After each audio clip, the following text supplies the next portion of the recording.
उत्तर प्रदेश के मुख्यमंत्री खुलेआम मंचों से कहते हैं कि बदमाशों के घर पर हम बुलडोजर चलवाने का काम करेंगे, तो मैं उत्तर प्रदेश के मुख्यमंत्री से पूछना चाहता हूं कि जो ये आतंकी हैं, जो ये जातिवादी आतंकी हैं, ये जातिवादी बदमाश हैं, इनके घरों पे बुलडोजर कब चलेगा? कब इनके घर तोड़े जाएंगे? कब इनको सलाखों के पीछे पहुंचाने का काम मुख्यमंत्री जी आप करेंगे?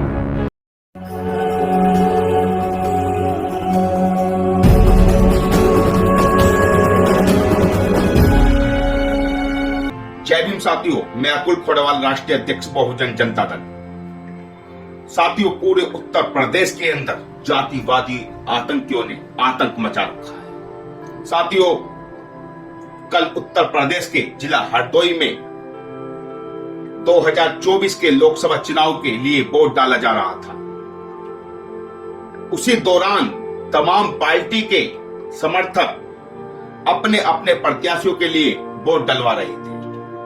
यही काम दलित समाज के एक व्यक्ति जो बहुजन समाज पार्टी का बूथ एजेंट था, उसने बूथ एजेंट बनकर कोई गुनाह नहीं किया। उसने अपना फर्ज अदा किया और बसपा के हित में वोट डलवाने का काम किया।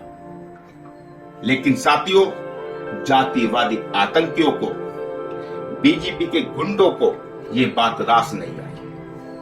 उन्होंने उस व्यक्ति की बेरहमी से पिटाई की और पीट पीट कर अधमरा कर दिया। उसके घर वालों को भी उन जातिवादी आतंकियों ने बख्शा नहीं। उसमें महिलाएं भी गंभीर रूप से घायल हुई हैं और 4-5 लोग भी घायल हुए हैं, जिसमें एक व्यक्ति ने आज सुबह दम तोड़ दिया है। उपचार के दौरान उसकी मौत हो गई। ये बहुत बड़ा दुख का विषय है। साथियों, बसपा के हित में वोट डलवाना कोई गुनाह था जो उस व्यक्ति को अपनी जान तक की गंवानी पड़ी।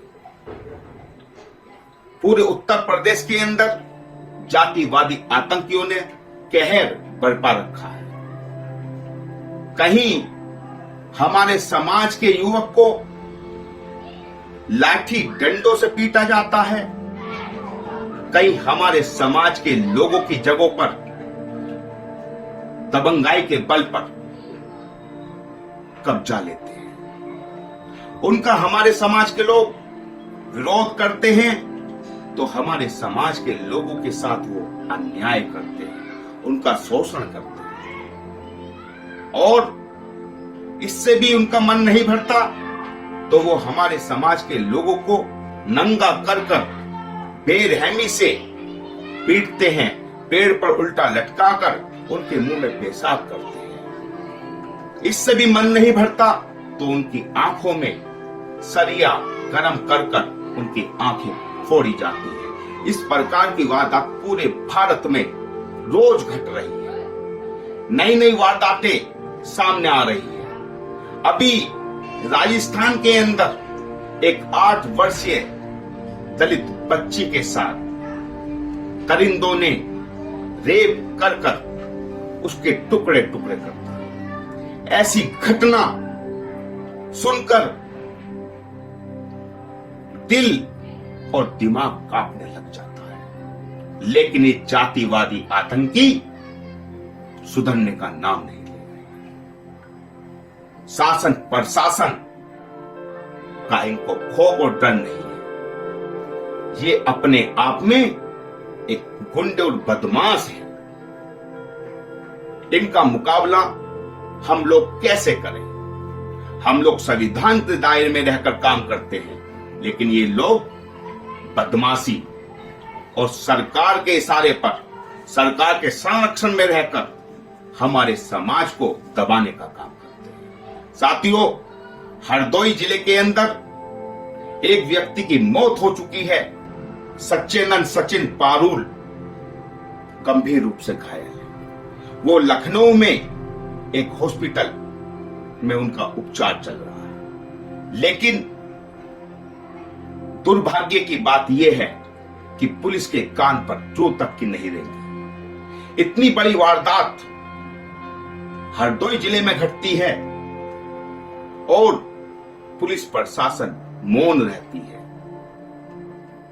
खुलेआम भाजपा के गुंडों की बदमाशी चल रही है। ये गुंडे अपने आप में बहुत कुछ अपने आप को समझते हैं। ये सत्ता के संरक्षण में काम कर रहे हैं, जबकि उत्तर प्रदेश के मुख्यमंत्री खुलेआम मंचों से कहते हैं कि बदमाशों के घर पर हम बुलडोजर चलवाने का काम करेंगे। तो मैं उत्तर प्रदेश के मुख्यमंत्री से पूछना चाहता हूं कि जो ये आतंकी हैं, जो ये जातिवादी आतंकी हैं, ये जातिवादी बदमाश हैं, इनके घरों पे बुलडोजर कब चलेगा? कब इनके घर तोड़े जाएंगे? कब इनको सलाखों के पीछे पहुंचाने का काम मुख्यमंत्री जी आप करेंगे? या खाली ये भाषण दबे कुचले वर्गों को डराने के लिए है? मुख्यमंत्री जी, हम आपका शासन प्रशासन इतना सशक्त और मजबूत है तो ऐसे जातिवादी आतंकियों के घरों पर आप बुलडोजर चलवा दीजिए तुरंत।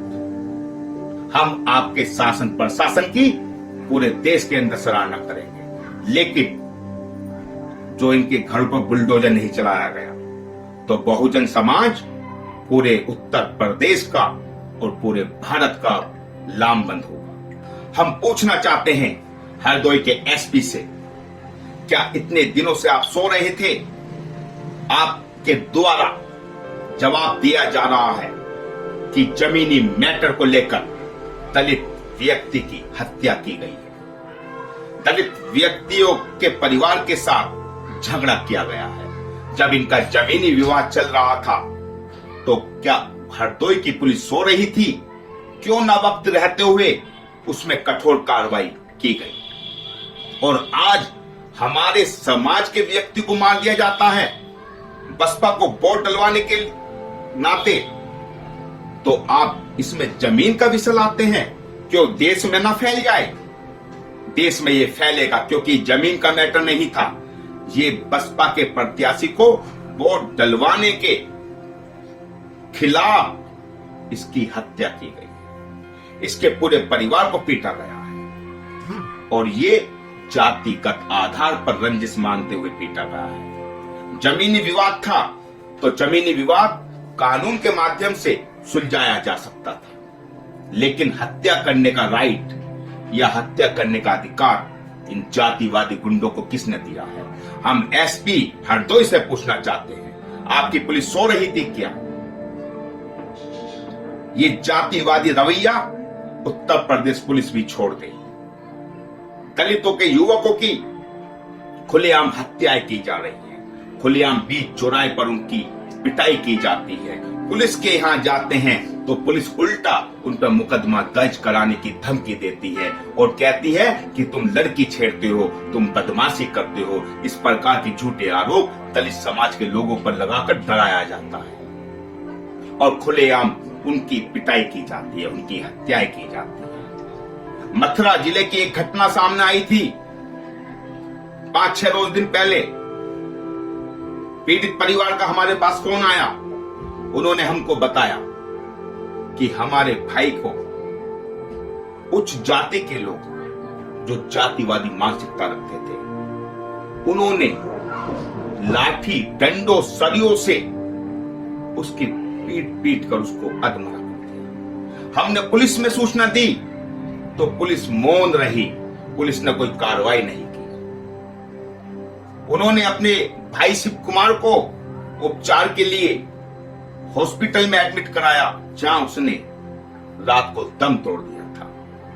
अगले दिन पोस्टमार्टम के लिए डेड बॉडी पहुंचती है मथुरा, लेकिन पुलिस जब भी शांत रहती है। चारों तरफा इस प्रकार की वारदात सामने आ रही है, जहां हमारे समाज के लोगों को बेरहमी के साथ उनका उत्पीड़न किया जा रहा है। साथियों, बहुत दुख भरी घटना है और सबसे बड़ी दुख बड़ी बात यह है, जिस बसपा पार्टी के लिए